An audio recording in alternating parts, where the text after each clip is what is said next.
오늘 함께 나눌 말씀은 사무엘상 6장 말씀입니다.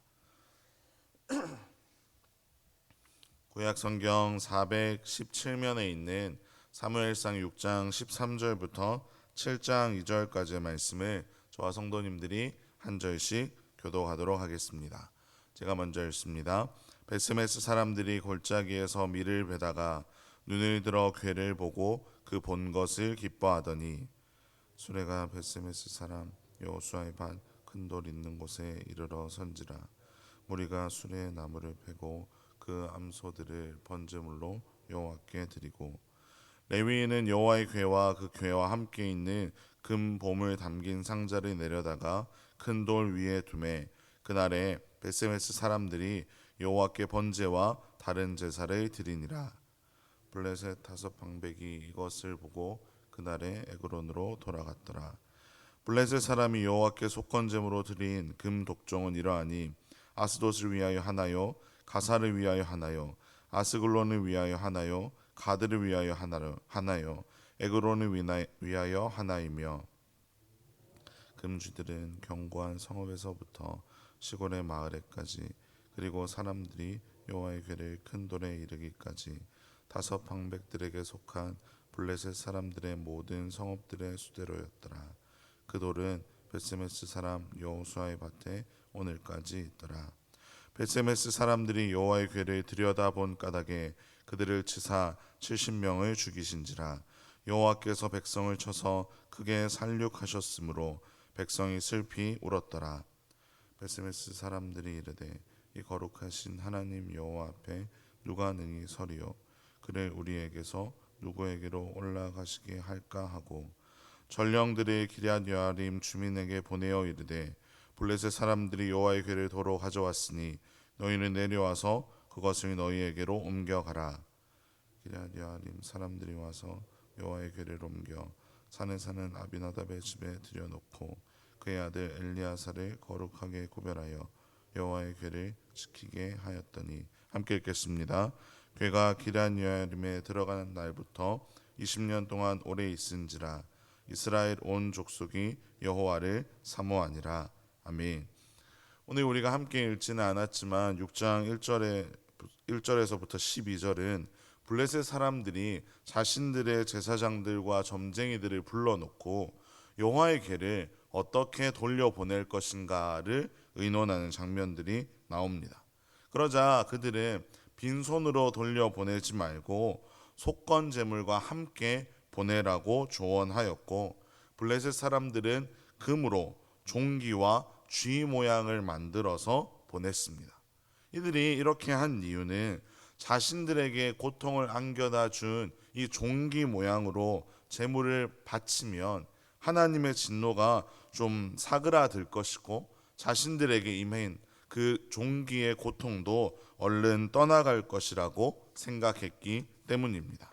그래서 또 이들은 이것이 정말로 하나님께로부터 온 것인가, 여전히 이것이 의심되는 부분들이 있었기 때문에 하나님의 궤를 한 번도 술에 매지 않은 소 2마리를 끌어다가 거기에 메고 베스메스로 향하는 길에 두었습니다. 한 번도 수레를 매지 않은 소라면 지금 수레를 딱 매는 그 첫 순간에 계속해서 수레를 벗어버리려고 애써야 하는데 이 소들은 그렇게 하지 않았습니다. 여전히 젖이 나오는 암소였기 때문에 새끼를 버려두고 다른 곳으로 가는 일이 생기지 않아야 하는데 이 두 소는 그냥 그대로 베스메스로 순순히 걸어갔던 것입니다. 그리고 그렇게 베스메스로 들어오는 하나님의 궤를 보면서 이 베스메스의 주민들은 크게 기뻐하였습니다. 그래서 15절에서처럼 하나님께 번제를 드립니다. 그런데 여기까지는 좀 올바른 반응인데 이후의 반응이 조금 이상합니다.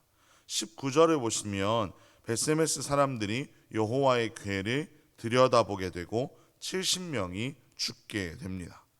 이들은 왜 여호와의 궤를 들여다봤을까요? 아무나 이 여호와의 궤를 건드리면 안 된다는 것, 그것을 절대로 들여다봐서는 안 된다는 것을 그들이 몰랐을까요? 아마 그렇지는 않았을 것입니다. 비록 블레셋과의 전쟁 가운데 이들이 하나님의 괴를 대하는 방식이 자신들의 부적처럼 여기는 잘못을 범하기는 하였지만 이스라엘 백성들에게 이 언약궤, 이 하나님의 괴를 건드리는 것은 당장 죽음을 유발할 수 있는 심각한 문제였기에 부모 세대들은 자녀 세대들에게 늘 이것에 대해서 알려주었을 것입니다. 그럼에도 불구하고 이 벳세메스 사람들이 하나님의 궤를 열어보게 된 것과 블레셋 사람들이 여전히 하나님이 정말로 자신들에게 재앙을 준 것인가를 의심하는 데는 공통적인 이유가 있습니다. 바로 하나님을 바르게 알지 못했고 하나님을 두려워하지 않았다는 사실입니다. 전능한 하나님을 경외하지 않고 자신들의 오만, 자신들의 교만으로 그들이 살아가고 있었기 때문입니다. 사실 우리가 오늘 읽어서 알 수 있듯이 벳세메스의 주민들, 즉 이스라엘 백성들이 이 하나님의 궤가 자신들의 진영으로 돌아오는데 그들이 한 일은 하나도 없습니다. 그저 전능하신 하나님께서 스스로 이 모든 일을 이루어 가셨고 그냥 이스라엘 백성들은 그것이 오는 것을 바라보기만 했습니다.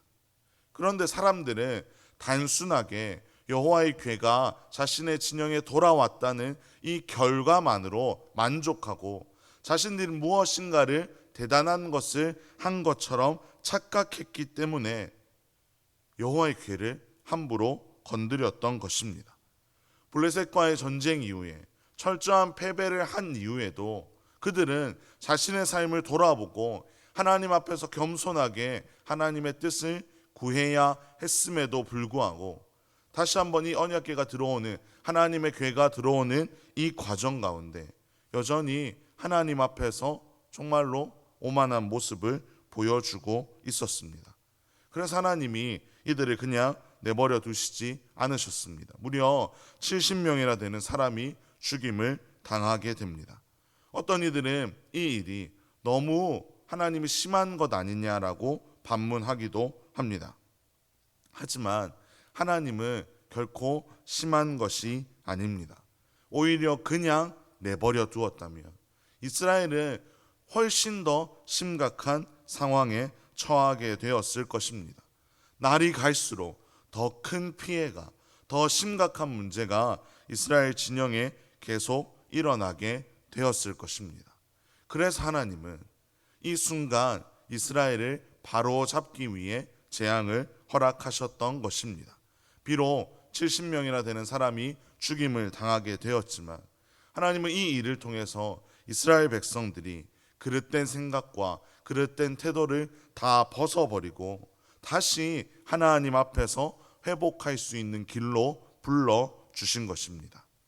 이 새벽에 주님의 전에 모인 사랑하는 성도 여러분, 이 말씀 앞에서 우리 역시 우리의 삶을 돌아볼 수 있기를 간절히 소망합니다. 우리 역시 하나님의 인도하심 앞에서 우리가 모든 것을 이룬 것처럼 우리가 대단한 사람인 것처럼 오해하고 있는 부분은 없는지를 돌아보아야 할 것입니다. 사랑의 하나님이 우리를 바른 길로 인도하시면서 오래 참고 기다려 주시지만 마냥 기다리시는 분이 아니라는 것을 기억하며 그 사랑의 하나님이 공의의 하나님이시라는 것을 기억하며 하나님 앞에서 겸손하게 우리의 삶을 돌아보고 철저하게 그 앞에서 늘 하나님을 의지하고 하나님께 모든 것을 맡겨드리는 우리의 인생이 되기를 간절히 소망합니다. 특별히 이 새벽에도 기도하실 때 하나님, 우리가 하나님을 먼저 정말로 사랑하게 하여 주시고 그 사랑함으로 하나님을 경외하며 살아가는 우리의 인생이 되게 해달라고 기도하시는 이 새벽이 되기를 주님의 이름으로 축원합니다. 함께 기도하겠습니다. 사랑과 은혜의 하나님 아버지, 오늘도 이 새벽에 우리를 주님의 전으로 불러주시고 하나님의 말씀을 허락하여 주시니 참으로 감사를 드립니다. 오늘 본문을 통해서 다시 한번 우리는 우리 자신의 모습들을 돌아봅니다. 우리가 하나님 앞에서 그 사랑의 하나님께 우리의 사랑을 고백하게 하여 주시고, 공의의 하나님 앞에서 철저하게 겸손하며 하나님에게 모든 것을 맡기며 구하며 살아가는 우리의 인생이 되게 하여 주시옵소서. 오늘 우리의 삶 가운데도 그 하나님을 철저하게 의식하고 그 하나님 앞에서 겸손하게 살아가는 우리의 삶이 되게 하여 주시옵소서. 오늘의 모든 것을 하나님께 맡겨드리며 이 모든 말씀 살아계신 예수 그리스도의 이름으로 기도합니다. 아멘.